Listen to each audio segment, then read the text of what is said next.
Walk the straight and narrow. I feel like you've probably heard that at some point, right? But what exactly does it mean?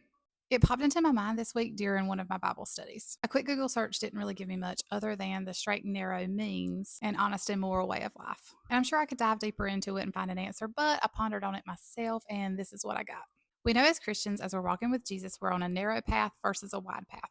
So that's the narrow part, but what about the straight part? We're in Luke 9, and in verse 62, Jesus said, "No one who puts a hand to the plow and looks back is fit for the kingdom of God."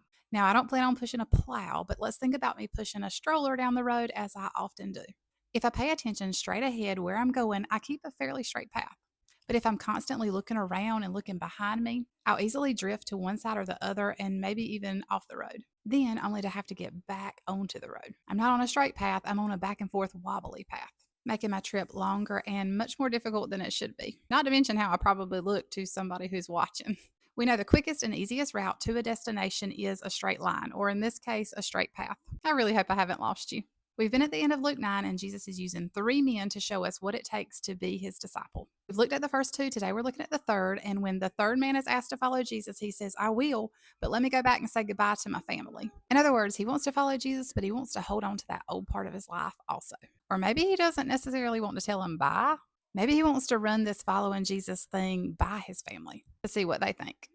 But what's Jesus' response? No one who puts a hand to the plow and looks back is fit for the kingdom of God. When we decide to follow Jesus, we become kingdom focused. We're focused on God's kingdom and we begin to look at everything from a kingdom standpoint. We should keep our eyes straight ahead on the kingdom at all times. But what can distract us? What can pull us off the path or what can make that path more difficult? The world, worldly pleasures, things that are of the world and are not of the kingdom. When we begin to follow Jesus, we are still in the world, but he calls us to be apart from it. We have to separate ourselves. We have to stay focused on the kingdom, walking with Jesus straight towards it at all times. Yes, we're going to fail. We're going to stumble, but the quicker we get back on the path, the better off we'll be. Stay on the straight and narrow.